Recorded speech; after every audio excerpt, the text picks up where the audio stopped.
Bom dia, gratidão aos conselheiros do Brasil Digital para Todos que estão na sala, assim como aos conselheiros e convidados que estão assistindo pelo canal do Instituto Brasil Digital no YouTube. Gratidão especial ao nosso conselheiro, professor Fábio Bordim, que conduzirá os trabalhos desta sessão como moderadora. Professor Fábio, é com você. Muito obrigado, Ari. Gratidão aí aos nossos painelistas de hoje, ao Bruno Xota e ao Miguel Suelti, que nessa sessão apresentarão as experiências de sucesso do Bradesco e da Micropower.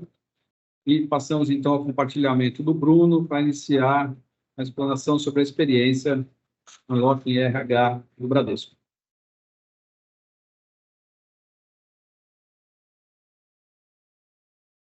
Já estamos aí com a primeira tela do slide. Então, Bradesco com a experiência Unlocking RH, o foco em processos, a modalidade desempenho e a categoria diamante com 5 anos ou mais. Os alinhamentos com o Brasil Digital, no Brasil Digital, pessoas ao centro, na E-Digital, pesquisa, desenvolvimento e inovação, tecnologias com inteligência artificial em destaque, e em governança ESG, sociedade pelo ecossistema de São Paulo. Por favor, Bruno, a apresentação da experiência. Maravilha, gente. Obrigado. É uma honra. Queria começar dizendo que é uma honra poder participar dessa apresentação aqui com todos vocês. E uma honra por quê? Porque não conheço o professor Francisco de curto espaço de tempo. Eu já começando aqui, né? Começamos essa apresentação, batendo um papo antes aqui, falávamos a respeito de idade. E eu atuo no banco, eu estou hoje como coordenador da área de transformação e inovação e da área de projetos, mas estou no banco há 21 anos, um pouco mais da metade do que eu tenho de vida. E eu conheço o professor Francisco desde que eu entrei na Fundação Bradesco há 21 anos atrás. Então, para mim é uma honra poder participar dessa apresentação com o professor e com todos os conselheiros que aqui estão e demais convidados, poder representar o Bradesco nessa apresentação, né? Praticamente meu primeiro emprego, né? Até trabalhei antes em uma outra instituição, mas foi um curto espaço de tempo, e aqui eu dedico, como eu comentei, mais da metade da minha vida, e a honra vem por isso também, por fazer parte de toda essa construção aqui, e de poder participar e ter sido liderado pela Glaucimar, que está aqui presente. Então, Glau, fique extremamente à vontade aqui, porque essa construção também é sua. Se você quiser compartilhar conhecimentos, o espaço também é seu. Será uma honra tê-la aqui dividindo comigo. Obrigado, Bruno. Só lembrando aqui, né, nós vamos desligar as nossas câmeras, permanecendo apenas a do painelista, do Bruno, e voltaremos, então, ao final da apresentação. Obrigado. Como eu comentei, estou aqui há mais de 21 anos, né? Nós somos um banco que está em constante transformação. É nosso DNA a questão da inovação e da transformação. Prova disso é o tamanho que nós temos aqui e a abrangência nacional, né? Temos aproximadamente 90 mil funcionários, mais de 77 milhões de clientes, estamos aí espalhado por todo o Brasil, né, representando ali boa parte da nossa potência e da nossa força em todos os municípios do país.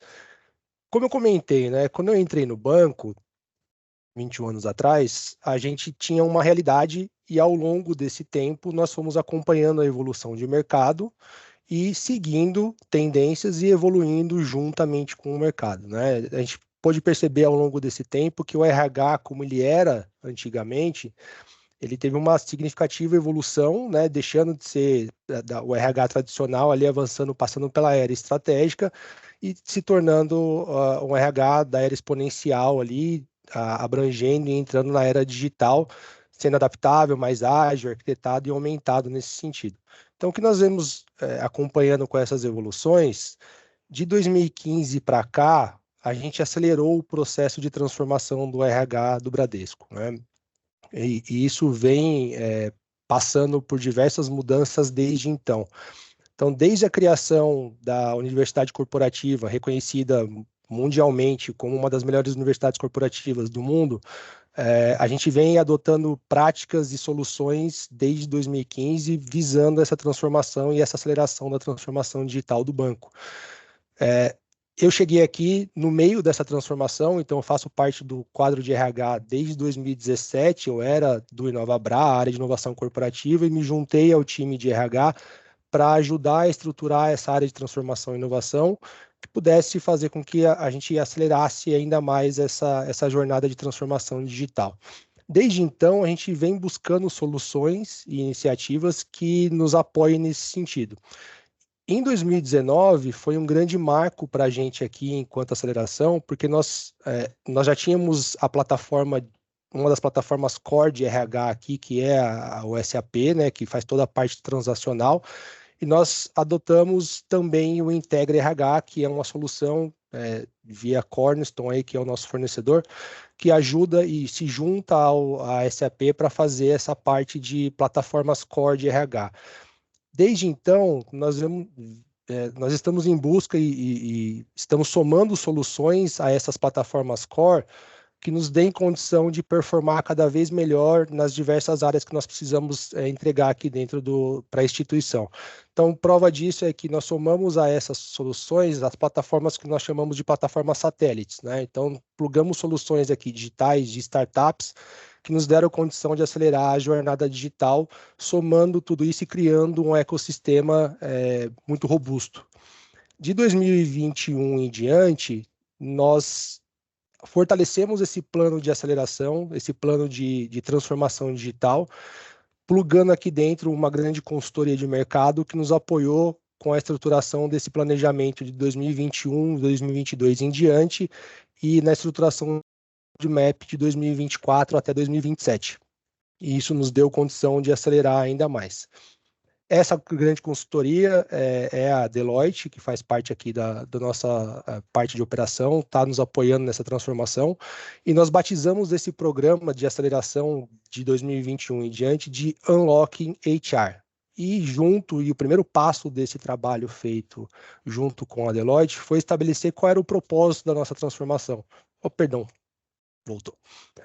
E o nosso propósito é ser um RH de referência para dentro e fora da organização, que seja integrado e resolutivo e que impulsione as pessoas e o negócio. E aí, com base nisso, utilizando a metodologia da Deloitte e a nossa força de trabalho aqui, toda a nossa expertise e know-how, a gente criou um plano de trabalho dividido em 3 fases. Essas 3 fases compreenderam a parte de diagnóstico, a concepção e a construção do case propriamente dito. Durante essas fases, nós conseguimos revisitar 100% dos processos que nós temos aqui dentro do RH, olhando para questões como tecnologia, dados, automação, e para cada uma dessas frentes aqui, estabelecendo quais eram os planos de ação que nós deveríamos adotar para conseguir acelerar cada uma dessas frentes e acelerar o RH e a transformação digital do RH como um todo. Então, por exemplo, a parte de business case de automação, nós mapeamos mais de 130 processos que não seriam atacados de imediato por uma adoção de alguma tecnologia que nós estávamos vendo na frente de tecnologia, e com base nesses 130 processos, nós priorizamos 20 business cases e 10 deles estão em construção atualmente para que a gente consiga colocar RPAs para funcionar e diminuir as tarefas repetitivas e agilizar o processo, reduzir investimento nesse sentido. Criamos um mapa de arquitetura de tecnologia, onde a gente tem condição hoje de olhar para quais são as tecnologias que nós não possuímos ainda no RH e quais a gente precisa adotar a partir de então para conseguir acelerar ainda mais essa transformação, e desenhamos todo um modelo operacional para a parte de recrutamento de RH dentro do Bradesco. Entendemos também com a adoção das tecnologias que já tínhamos feito e também com esse plano que a Deloitte nos apoiou de construção, que era necessário passar pela revisitação de processos. Então, só a tecnologia não daria conta de fazer essa transformação como gostaríamos e como era necessário. Então, toda essa parte de revisão de processos foi imprescindível para que nós conseguíssemos sair com esse planejamento de maneira bem estruturada, de forma que parasse em pé e que a gente pudesse avançar com o nosso propósito de ser um RH referência. Identificamos também uma grande necessidade de atacar e olhar para a questão da gestão de mudança. não é simples fazer esse tipo de movimento numa instituição do nosso tamanho. Então, dentro dessas etapas, nós estabelecemos uma frente específica de gestão de mudança que nos ajudou a organizar, dentre cada uma das etapas que nós vivemos aqui das 3, quais eram os planejamentos específicos, quais eram as comunicações que deveríamos fazer para todo o quadro de RH e aquelas que deveriam ir para a organização também, para que deixasse claro qual era o movimento que o RH estava adotando e também quais eram as necessidades específicas e quais eram os acompanhamentos que deveríamos fazer para garantir que as soluções fossem adotadas e que o processo desenhado saísse do papel tal como foi previsto e planejado por nós.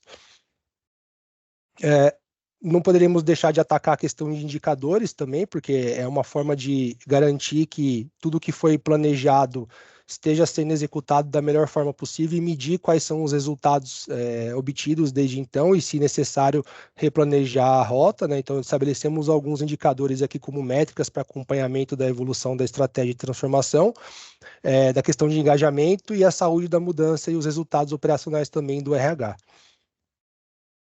Aqui, a gente tem um planejamento, como eu comentei com vocês, de 2024 e diante, né, até 2027. Então, a gente está passando por um momento aqui de aceleração contínua, buscando o desenvolvimento e a revisão dos produtos de capital humano na sua totalidade. Estamos ainda revisitando, comentei, né, que abrangemos e passamos pela revisitação de 100% dos processos, mas isso é muito vivo, né? O tempo que nós temos de 2021, 2022 e 2023, a gente precisa, com frequência, revisitar esses processos para identificar se aquilo que foi mapeado nesses anos ainda permanece daquela forma e o que é possível fazer de otimização daí por diante. E acompanhando os indicadores de monitoramento de eficiência e fazendo diversos investimentos em novas plataformas e nas integrações necessárias para que a gente consiga rodar as plataformas que nós já temos aqui adquiridas e implementadas dentro de casa da melhor forma possível. Tudo isso aqui, quando nós começamos a fazer e participar aqui, nos deparamos com a questão do Instituto Brasil Digital, ao passar por esses pilares, nos deu um grande conforto saber como estamos alinhados com esse projeto em relação a todo o ecossistema do Brasil Digital, né? Então, a gente pode ver aqui no pilar de pessoas, o pilar de negócios digitais, da economia digital e da sociedade, que nós temos a participação com esse case aqui dentro de cada um desses pilares de maneira efetiva. Também falando do alinhamento dos 5 eixos aqui, a gente pode perceber que o Unlock HR, dentro da questão do mundo de dispositivos conectados, os novos modelos de negócio e também a parte de pesquisa, desenvolvimento e inovação, a confiança no ambiente digital e na educação e capacitação profissional, está conectado diretamente e alinhado diretamente com esses eixos habilitadores. Falando do ponto de vista de tecnologia, olhando para um case de RH, nós ficamos bem contentes quando a gente bateu o olho aqui nessa imagem e conseguimos identificar que nós, ao adotarmos as soluções que eu comentei com vocês anteriormente, a gente está inserido dentro de tecnologias como inteligência artificial, quando a gente fala de um processo seletivo que utiliza mecanismos para selecionar melhores questões ou fazer correções específicas de textos e questões, por exemplo. Quando a gente vai para a parte de tecnologia de dados, tendo uma área específica dentro de RH para cuidar da questão de dados de toda a organização conectada a uma área corporativa, a parte de internet e metaverso, porque aqui a gente faz muita prova de conceito também, tá? Então, parte desses cases aqui nasceram de provas de conceitos que foram executadas, a exemplo de um metaverso da vida, que eu comentei aqui em relação à parte das tecnologias habilitadoras. Não tinha como ficarmos de fora do alinhamento com a governança de ESG, né? Então, tudo isso aqui, no nosso entendimento, é que melhora todo o ecossistema de gestão de capital humano da organização, garante esse olhar diverso e eficiente focado na experiência do funcionário e do líder. E isso impacta diretamente a entrega de uma estratégia que seja sustentável a longo prazo e que consiga fazer com que essa aceleração da transformação perdure por mais muitos anos pela frente. Então, eu trouxe de maneira aqui resumida o que nós fizemos, tentando cumprir o prazo que nós temos aqui, e espero ter conseguido deixar claro qual foi a nossa entrega aqui e a satisfação de fazer parte desse case e dessa construção. E essa é a nossa frase que encerra aqui, é o nosso mote, né, o que a gente vem fazendo como mecanismo de engajamento, que essa não é uma construção de uma ou duas equipes dentro do RH, essa é uma construção que envolve todo o quadro de RH, são mais de 500 pessoas participando de toda essa construção ao longo de todo esse tempo que eu comentei com vocês até agora. Muito obrigado, gente. Parabéns ao Bruno. Nós já vamos passar, na sequência, a apresentação da segunda experiência, com o Michel Suelt, da Micropower. Gratidão ao Michel Suelt, da Micropower, que vai nos apresentar a experiência Universidade Corporativa Ampliada, Micropower, com o foco em processo, a modalidade Universidade Corporativa Ampliada, categoria Diamante, 5 anos ou mais, e os alinhamentos com o Brasil Digital em promover o autodesenvolvimento, na E-Digital, Educação e Capacitação Profissional, em tecnologias de dados, e na governança ESG, o destaque em sociedade pelo ecossistema Brasil Digital Grande ABC. Obrigado, Michel. Ok, Fábio, obrigado. Vamos começar, então, a nossa apresentação falando das pessoas, né?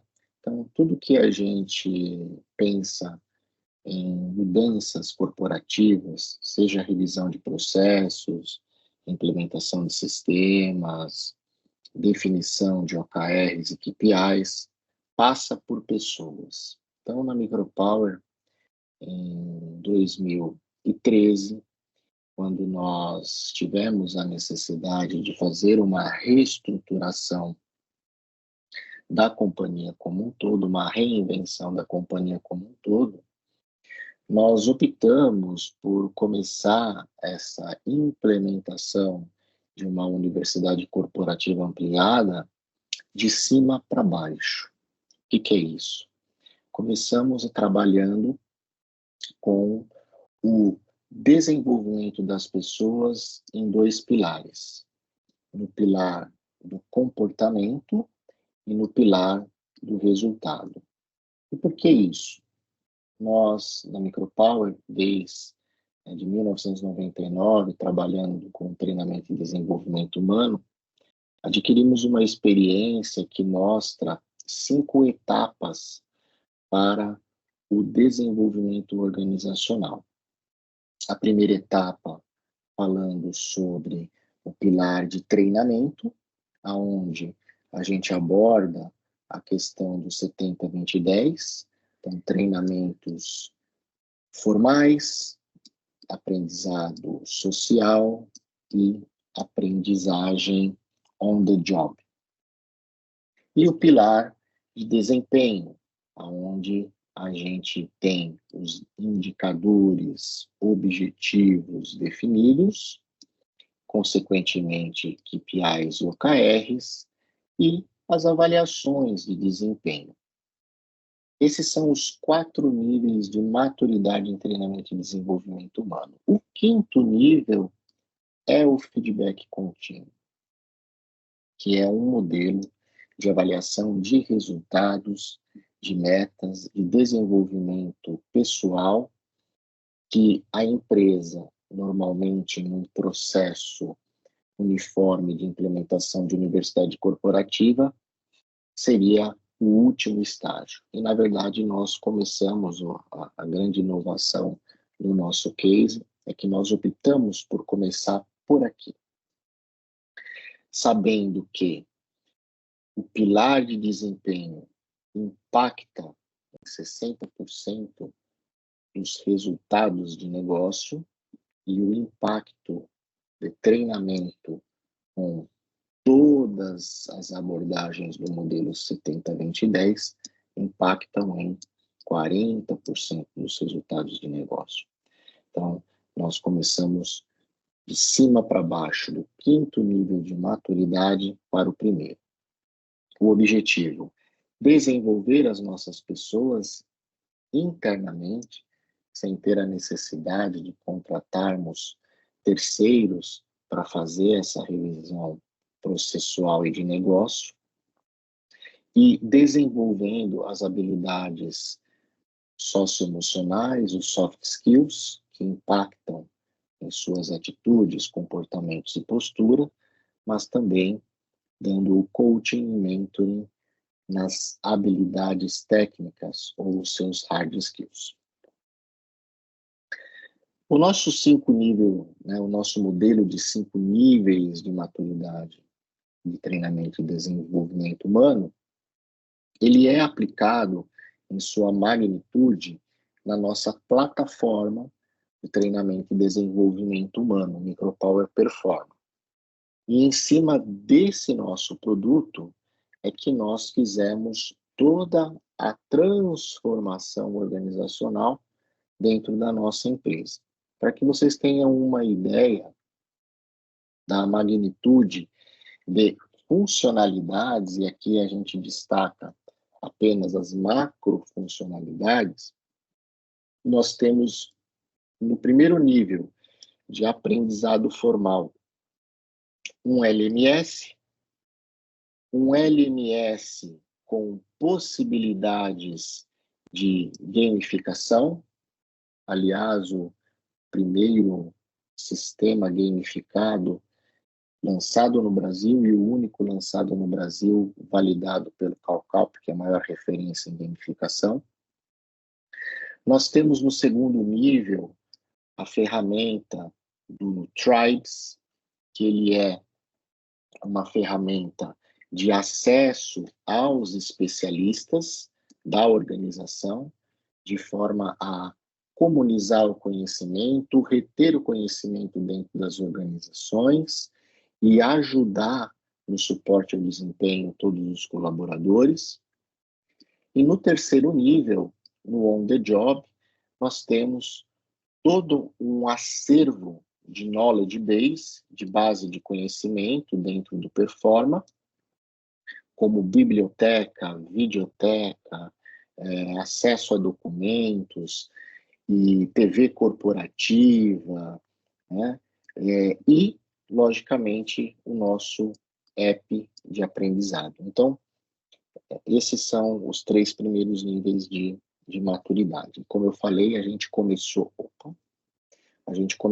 né, de cima para baixo, né?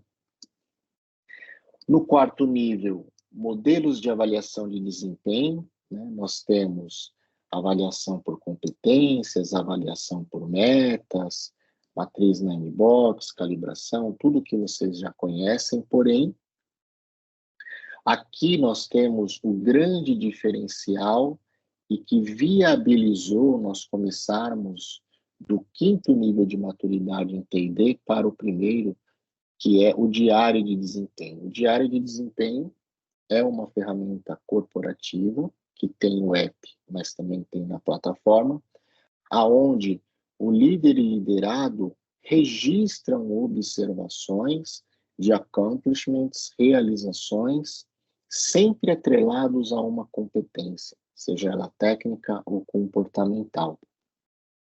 Isso faz com que, durante as reuniões de feedback contínuo, líder e liderado tenham massa de dados objetivas para discutir as melhorias. Então, daqui sai os planos de desenvolvimento individual para os colaboradores, os planos de ação corretiva para a organização e também te dá dados, né, objetivos do histórico, timeline da vida do colaborador, né? E aí você consegue fazer de uma forma mais assertiva as avaliações de desempenho e metas, mas também você acaba, a médio e longo prazo, substituindo esses modelos de avaliação formal, de preenchimento de formulários, que é o que nós temos também disponíveis para as empresas que necessitam, pelo feedback contínuo, ok? Pelo feedback contínuo. E segundo uma pesquisa, né, e um estudo feito no último congresso do SHRM, Society of Human Resources Management, em 2023, o feedback contínuo, principalmente levando em consideração as características geracionais desses públicos, né, mais novos, será a ferramenta a ser adotada, ou o processo, melhor dizendo, a ser adotado para a avaliação de desempenho da geração Z alfa, tá? Então, as empresas que ainda estão pensando em modelos de avaliação de desempenho via formulário a cada 6 meses ou 1 ano, elas estão já no passado, porque essas novas gerações, elas não se engajam com este tipo de processo de avaliação de desempenho pontual e formal, e sim, elas necessitam de coaching, mentoring periódico, constante, fluido, para que elas enxerguem que estão se desenvolvendo. E nisso a gente mostra a nossa inovação, porque se fala em 2023 desse estudo, mas já há 10 anos atrás, desde 2013, a Micropower adotava essa sistemática para o desenvolvimento e avaliação de seus colaboradores. A partir de então, juntos, né, então liderança, trabalhando com o feedback contínuo, com o seu grupo operacional, nós fizemos toda a revisitação de processos, indicadores, dentro de casa, né? E isso fez com que também o nosso capital intelectual se desenvolvesse, né? Os nossos colaboradores se desenvolvessem, e sempre nós utilizamos como framework, né, o sistema de gestão da qualidade da ISO 9001, que não é uma novidade para o mercado e que é a base, né, é a bíblia aí de todos esses processos novos que acabam só mudando nomes ao longo do tempo, mas que vislumbram o seguinte: nós, como organização, temos que atender os nossos clientes, seja pelos nossos produtos ou serviços, garantir a sua satisfação, porque nós levamos em consideração as suas necessidades, e dentro da nossa organização, a gente faz um planejamento para atender esse produto ou serviço, a gente implementa processos e ferramentas para operacionalizar e desenvolver esses produtos e serviços, a gente avalia o desempenho da nossa operação para entregar esses produtos e serviços, faz análise crítica para melhorias e retorna no planejamento. Então, esse ciclo ficou sempre constante na nossa implementação. E transformamos isso também no ciclo mental do desenvolvimento das pessoas. Então, aqui, aonde se tem processos, aqui também a gente fala de pessoas. Então, o feedback contínuo, ele trabalha também nesse modelo, porque a gente planeja com as pessoas, através das observações do diário de desempenho, as suas melhorias, a gente acompanha, dá apoio, a gente avalia no dia a dia. Então, por isso que é contínuo, não é a cada 6 meses ou 1 ano.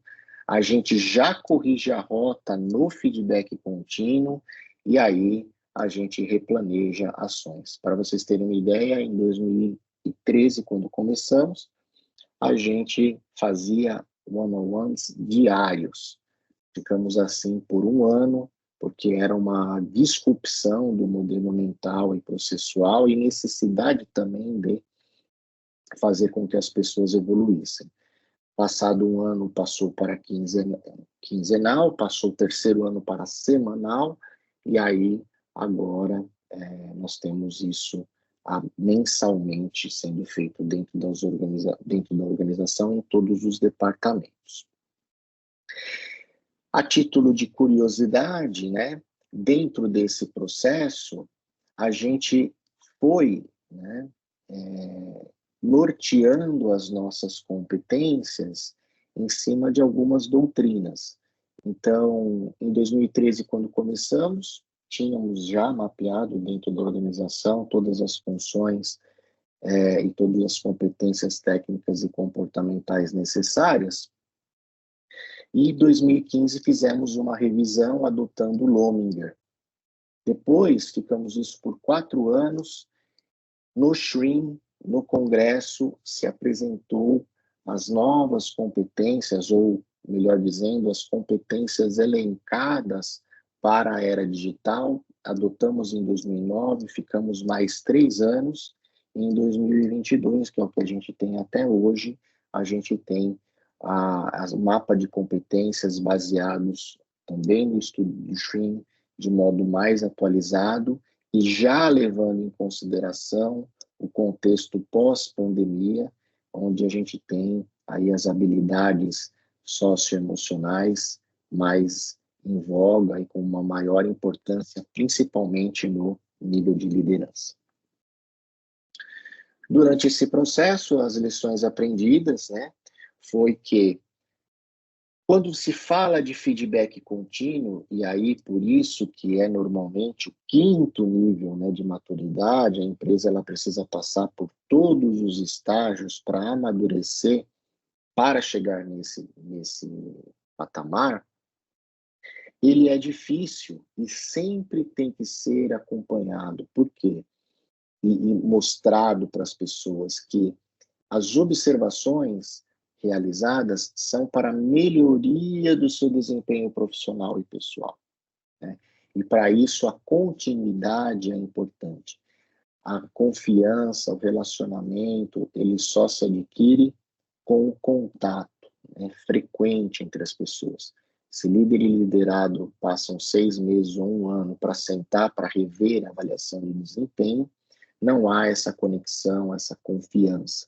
Então, o feedback contínuo fica mais difícil de ser operacionalizado, né?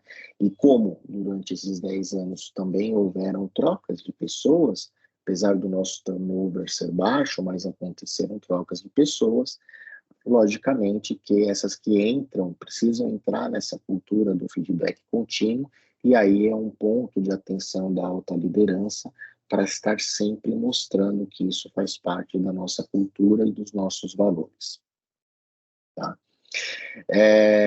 Então, além das reuniões de one-on-one frequente, nós temos diversas ações do ponto de vista executivo junto ao operacional para ouvir as pessoas, manter as pessoas engajadas e rumando juntos, né, no mesmo ritmo. Então, temos reuniões de cafezinho, temos comunicados periódicos, temos também a Universidade da Liderança, em que a gente se encontra mensalmente para discutir melhores práticas, enfim, tudo isso ajuda a gente manter um nível de maturidade em T&D alto dentro da nossa organização e as pessoas empenhadas e abertas ao feedback contínuo. Aqui alguns indicadores, mas eu destaco apenas esse, né? Os outros são resultados de negócio, né? Mas aqui você vê que dentro, né, todas as funcionalidades que contemplam, né, os 5 níveis de maturidade, nós começamos, né, com cerca de uma utilização de 33% das funcionalidades do pilar de desempenho dentro da nossa plataforma e 33% de aprendizado, aonde aqui, né, disse fortemente aqui o one-on-one, né, o feedback contínuo, e aí a gente foi evoluindo ao longo do tempo, né, e a gente praticamente utiliza todos. O que a gente utiliza menos ou não utiliza é um aprendizado formal, porque ele toma tempo, ele é de grande investimento e ele representa apenas 4% de impacto nos resultados de negócio. Mesmo nós tendo uma área de solução, de soluções educacionais, de desenvolvimento de soluções educacionais, a gente não investe nisso face ao payback, aí, ao ROI mais longo. Os resultados financeiros, de desempenho, enfim. E planos futuros, para finalizar, né?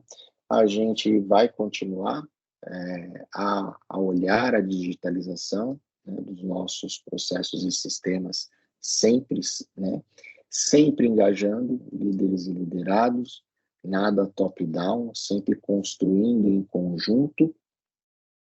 E estamos iniciando trabalhos de estudo para a utilização de inteligência artificial para que todos os dados da plataforma sejam, de certa forma, analisadas, né, para que a gente possa agir preventivamente, né, até 4 anos, em ações de desenvolvimento humano, ou seja, trazer sinais de quedas de performance, desejos de saída, determinadas insatisfações, através desse monitoramento inteligente dos indicadores da plataforma.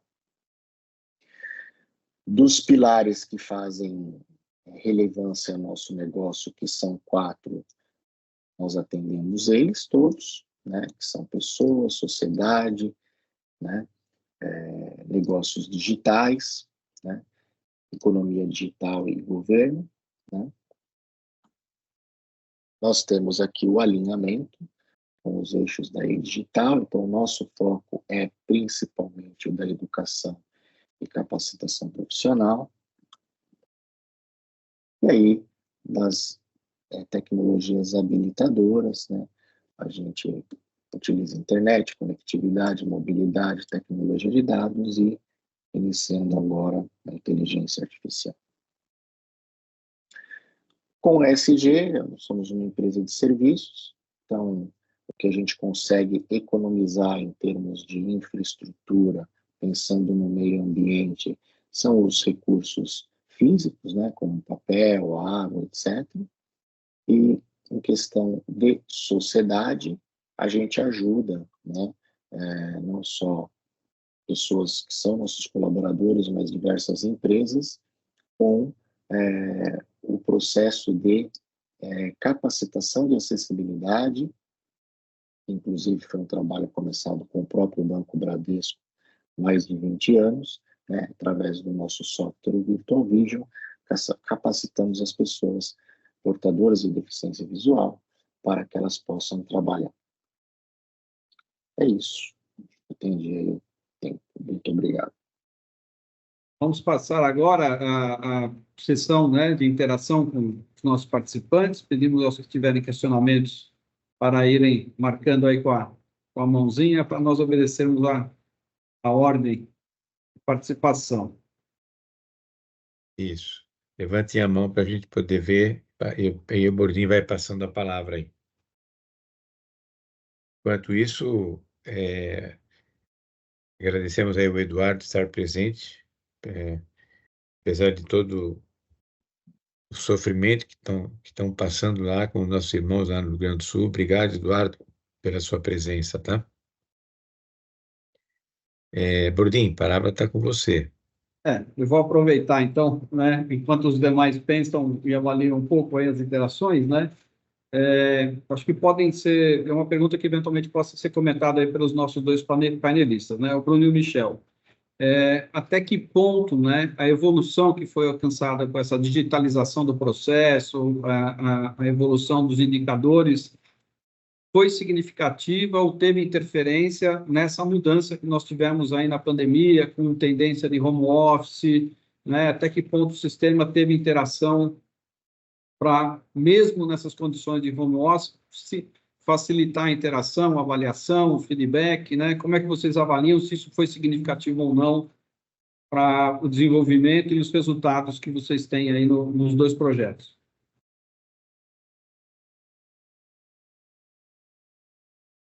Bom, eu vou começar aqui. Acho que, sem dúvida, você ia falar, Michel? Se quiser falar, fica à vontade. Acabei te cortando. Não, eu ia falar exatamente isso. Pode falar. Tá, sem dúvida foi significativa, tá? A gente teve... Nós começamos aqui, e até antes da pandemia, nós não tínhamos um modelo de trabalho home office, por exemplo, né? Então, a gente foi obrigado por questão da pandemia na ocasião, nos reinventamos nesse sentido, né? Então, teve todo um trabalho articulado aqui para conseguir fazer com que, de bate-pronto, né, a gente conseguisse migrar para o trabalho nas residências ali, no modelo que a gente chama de teletrabalho, de maneira coordenada, bem estruturada, de modo que a gente pudesse garantir a segurança dos funcionários, e desde então, esse processo de home office, a gente vem lapidando ele, garantindo com que aquele acompanhamento que nós tínhamos no presencial também fosse possível fazer ele de maneira remota. E hoje nós estamos no modelo híbrido, né, que garante essa participação e esse mecanismo de atuação das avaliações e a parte dos indicadores que seja feito de maneira que nos traga bons resultados e que seja possível de fazer esse acompanhamento também. Tá? Então, acho que veio para acelerar e veio para ajudar nessa transformação de fato, sem dúvida. Sim, do nosso caso também.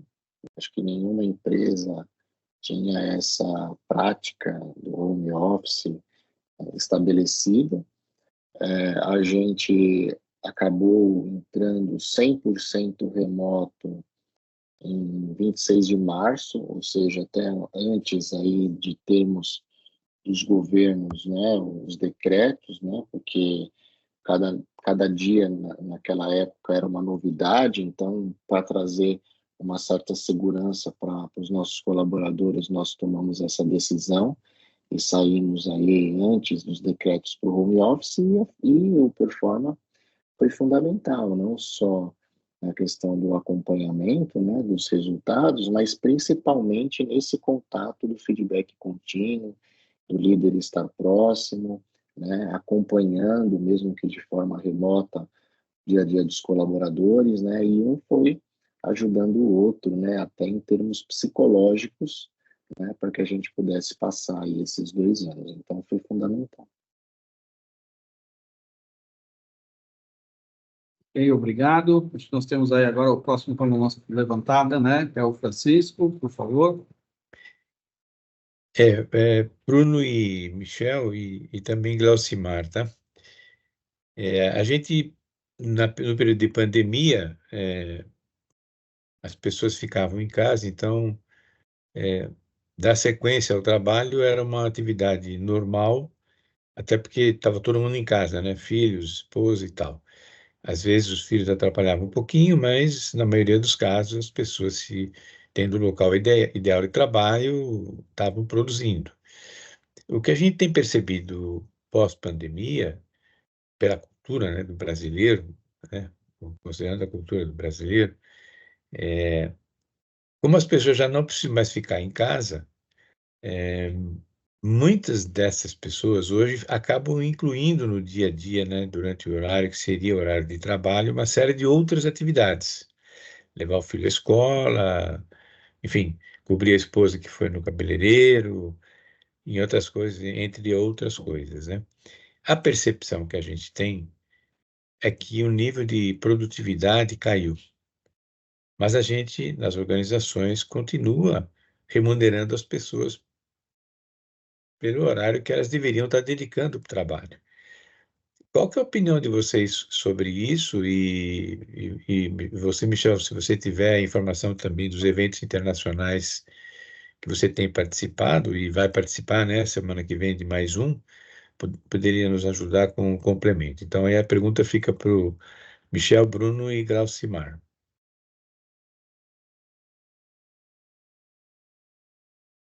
Damas first, ladies first. Tá certo, então vamos lá. Bom, primeiro, Ari, parabéns, meu amigo, sinta-se abraçado, parabéns pelas apresentações, elas realmente trazem ali algumas realidades, inclusive uma que o Francisco tem colocado com uma certa frequência, e eu vou repeti-la, que é a importância do subsistema, né, de RH interagindo realmente na organização como um vetor de transformação mesmo, não como um auxiliador. E aí, no trabalho, né, que a gente escutou agora, a gente viu como a ouvidoria do RH ela se torna cada vez mais importante para escutar as lideranças, o que elas estão precisando para que daí ter uma devolutiva. Com relação à sua questão, Francisco, eu acredito que nós tivemos algumas fases. A primeira fase foi de impacto, né? O que é isso? O que é essa pandemia? Eu diria para você que, pelos acompanhamentos que nós fizemos, a jornada de trabalho tinha sido aumentada significativamente, o que gerou até algumas situações delicadas no aspecto de saúde mental e emocional.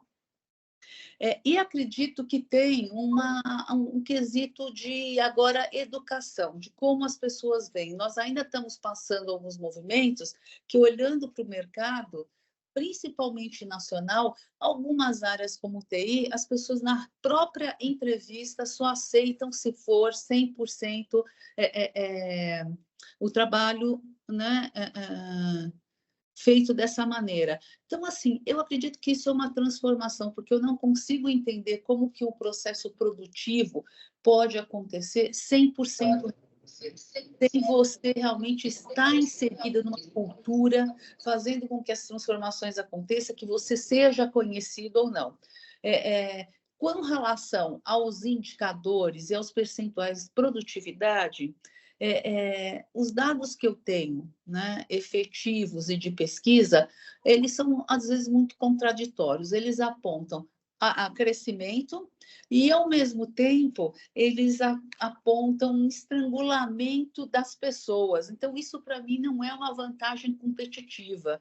Então, acredito que todos os instrumentos que nós possamos viabilizar hoje, eles tragam alguma condição para que as pessoas sintonizem e ajustem. Eu ainda acredito que nós não chegamos no ponto que nós merecemos estar, tá?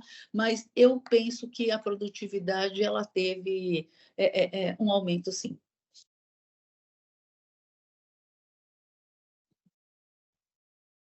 Michel ou Bruno?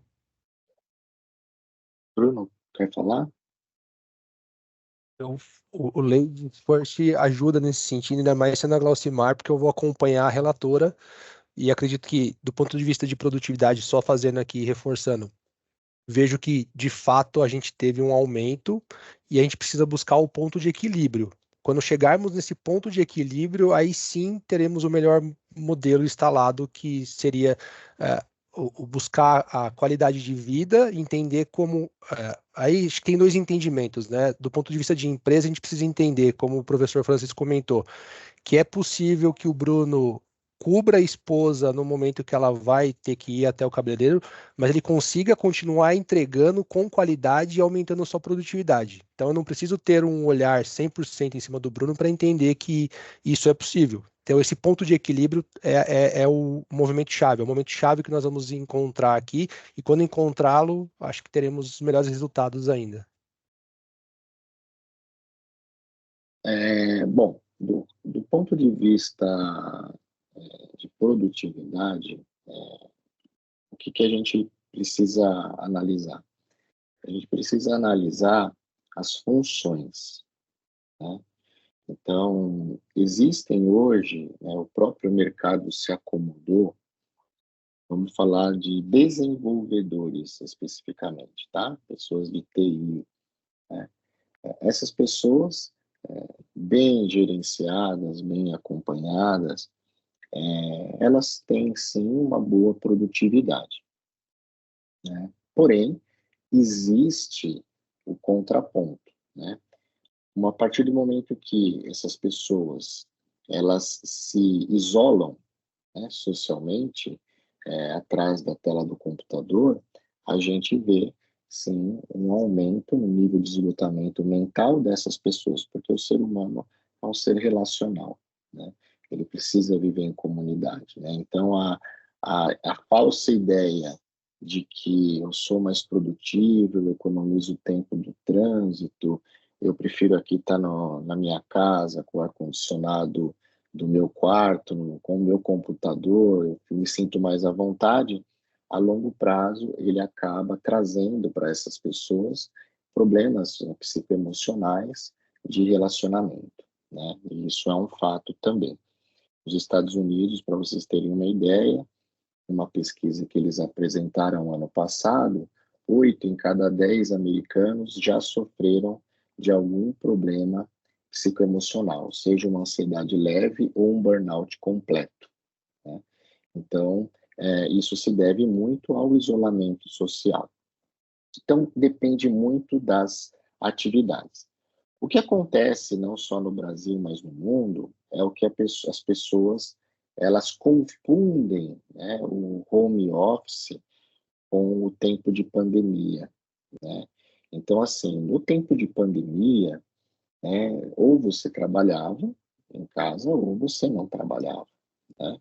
E aí existia, sim, né, uma certa flexibilidade de olhar, né, profissional, vamos dizer assim, de ambos os lados, empresa, empregado, empregado, empresa, em que a gente entendia, né, que a pessoa está aqui numa reunião, né, eventualmente tem algum problema aqui particular para resolver, né, etc e tal. Então, aquela atenção da pessoa, ela era dividida, né, e existia essa complacência e tudo mais. E a gente viu, né, pelo menos, né, os números de empresas que a gente conhece, de pesquisas, e na nossa própria empresa, que o nível de produtividade nesse tipo de ambiente, ou seja, com filhos, filhas, cachorro, gato, mulher, homem, etc. e tal, a produtividade caiu porque a atenção das pessoas ela fica dividida e a gente não pode falar que o nosso nível de qualidade de entrega vai ser o mesmo se a gente tem uma atenção dividida, né? Isso é fácil de se provar, né? E hoje a gente não está na pandemia, né? Então, algumas pessoas, quando necessitam ou requerem o trabalho remoto, e tem essa mentalidade de que ainda está na pandemia. Então, tem essa mentalidade de cobrir, né, a esposa, de levar o filho e etc., e ter o filho junto. Então, é aí que entra o descrédito do home office, né? Porque tanto que nos Estados Unidos as grandes empresas estão baixando um decreto para as pessoas voltarem ao escritório, né? Por quê? A queda da qualidade está ocorrendo, né? E a própria pessoa acaba se estafando mais em casa, por quê? Porque ela tem aquela entrega, ela não está concentrada, ela perde a atenção, depois ela tem que ficar mais horas para entregar, né? Então, as empresas estão baixando esse decreto. Agora, eu devo estar lá, né, na próxima semana, no primeiro congresso, depois em junho no próximo, para a gente ver quais são as considerações desse ano, né? Mas esse é o fato, né? Então, home office, enquanto contexto pós-pandemia, ou seja, com o seu local de trabalho, etc. e tal, você consegue sim um grande ganho de produtividade. Home office, num contexto pré-pandemia, que é o que as pessoas ainda confundem hoje em dia, você não tem grande produtividade e você tem perda de qualidade, né? Então, é esse o meio termo que a gente precisa conversar com, né, as pessoas, e aí cada função tem a sua especificidade para que a gente possa operar as companhias.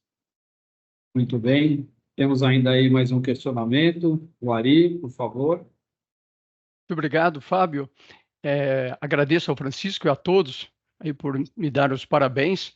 E o presente é estar com vocês. Acreditem nisso de verdade, né? Nessa sessão extraordinária aqui, valiosa. E para os planos futuros das duas experiências, esse tema que está sendo abordado é de uma relevância muito grande e até peço licença para citar o caso concreto que tenho na minha empresa, que estamos desde a pandemia com home office em 100%, cumprindo a legislação trabalhista de home office, de teletrabalho.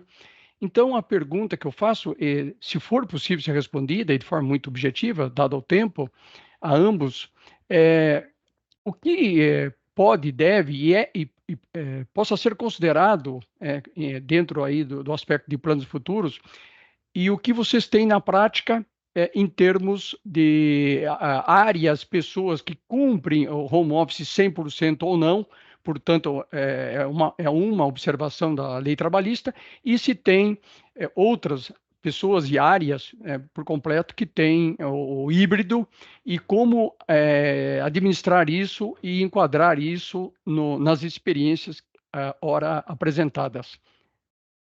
Obrigado. Vou deixar. O Bruno quer começar? Assim, a gente tem um modelo aqui híbrido, como eu comentei, tá, Ari e demais. E a gente opera aqui com um modelo de preponderância ou não preponderância. Então, nós não temos, aliás, não, a gente tem casos muito específicos que operam 100% no modelo home office, né, no teletrabalho. Nos demais casos, a gente trabalha no híbrido, sendo que algumas áreas atuam 2 vezes por semana e outras 4 vezes por semana. Então, 1 vez presencial, 4 em casa, e 2 presencial, 3 presencial, 2 em casa, perdão. Isso está em estudo, nós estamos revisitando esses modelos para entender quais são as necessidades, até mesmo com base no que a gente já comentou aqui, né, a depender da função do cargo, analisar se uma questão do desenvolvedor, uma questão de TI, por exemplo, se os profissionais hoje estão exigindo buscando, na verdade, né, exigindo não, mas buscando que seja um modelo 100%, quais serão as perdas que teremos nesse sentido. Então, isso está passando por uma revisitação aqui dentro, estamos discutindo o tema, inclusive essa semana já foi pauta aqui, para avaliar como seguiremos daqui por diante. No nosso caso, toda a equipe de desenvolvimento de software está em teletrabalho, por questões realmente da demanda deles, do mercado. Sem isso, a gente não consegue contratar, infelizmente.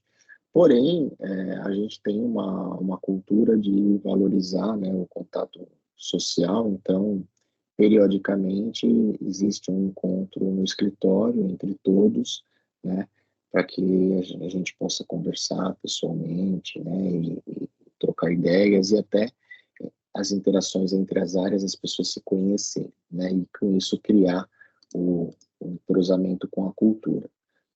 Áreas de BPO são 100% presenciais por questões contratuais de clientes, não temos como mudar, né? E as outras áreas, né, cada uma dentro da sua realidade, existe um modelo híbrido, né? Perfeito, obrigado a ambos. Bem, acho que já estamos chegando aí com 11h06, né? Alguns minutinhos já do nosso horário programado. Sim. Então, pedi para o Michel comentar os 2 congressos que você está indo agora, maio e junho, dos Estados Unidos, e qual que é a tua expectativa de trazer de lá um pouco da realidade que está acontecendo globalmente, que possa ser avaliada aqui no Brasil? Os 2 congressos são os congressos que a gente atende anualmente. Um é da ATD, né, o maior congresso de treinamento e desenvolvimento humano, e o outro é o SHRIM, né, da Associação de RH, que é o maior DRH. Então, são 2 óticas distintas, mas complementares, né? Então, não consegui ainda capturar o tema, né, da ATD, mas tenho certeza que vai ser ligado ao uso da inteligência artificial para a capacitação humana, né? E do SHRIM vai ser a questão na verdade, vai ser uma continuidade, pelo que eu pude ler, da questão da importância dos soft skills, principalmente agora nos Estados Unidos, que eles estão em eleição, e está ocorrendo lá o que ocorreu aqui há 2 anos atrás, de um fundamentalismo extremo de ambos os lados e da intolerância relacional, que hoje também impactam na produtividade das empresas, porque as pessoas elas não conseguem conviver com o contraditório, né? A visão delas é a certa e a correta. Então, eles devem te falar um pouquinho sobre isso, né? E aí vamos ver as novas competências, etc. e tal, que com certeza vão ter estudos lá, né? E aí na volta a gente sempre faz aquela apresentação, traz as coisas, novidades para os nossos produtos, para os nossos clientes, certo? E a gente apresenta aí para vocês, se for o caso. Fica o convite, então, para que você depois, no retorno, em julho, né, com calma, apresente para a gente uma síntese, né, de 15 minutos, 7 minutos de cada um, 7 minutos e meio de cada um dos dois congressos, e a gente faça um bate-bola. O que você acha, Glaucimar? Eu acho excelente, até porque existe uma expectativa gigante com relação a esses dois congressos, onde a inteligência artificial, né, Michel, vai ser a grande, não digo estrela, mas vai ser o grande mote, né, de como a gente está lidando com isso, como é que é esse equilíbrio, para que ela reverbere de uma forma muito positiva. Eu acho excelente, Francisco. Vamos programar, então, essa sessão, hein, Ari? Tá bom? Ari, Bordim, Sim, todos nós aí. Sim, já passa a entrar aqui no calendário Isso. teremos até também um evento meados de julho nesta linha, e fica até o convite para todos aqui, realizado pelo Sebrae ABC com a nossa ajuda, do ABC Vale, também do Parque Tecnológico, né, Bordim, exatamente no campo aí de gestão de pessoas. Portanto, em julho, 2 eventos muito importantes que a gente possa ofertar, então, para todo o movimento. Muito obrigado, então. Nós estamos aí com 11:10, né? Contribuições riquíssimas das duas experiências, né? O material vai ficar gravado, além dos que nos acompanharam pelo YouTube, fica disponível depois para revisitas futuras, os contatos, as experiências, e nós possamos, né, ter aí, nesses dois expoentes, melhores e mais evoluções para os próximos anos, para a gente continuar compartilhando e aprendendo em conjunto. Tá bom? Muito obrigado a todos. Francisco, quer fazer o encerramento? Eu hoje quero passar a palavra para o Ari, que é o aniversariante, e ele vai fazer o encerramento. Perfeito. Muito obrigado. Um privilégio abrir e encerrar esta sessão tão rica, né? Tem sido todas, e fica o convite para a sessão da tarde. Com quem mesmo, Francisco? Não anotei aqui, você me pegou. Por favor. Peguei você de surpresa, Ari? Fica Hoje... tranquilo. À tarde nós teremos 2 apresentações muito interessantes, da Flex, Sim. que é manufatura avançada, né, de ciclo Indústria, fechado, certo. e a Vibra, que é a jornada digital da Vibra Energia. São 2 experiências espetaculares. Muito bom.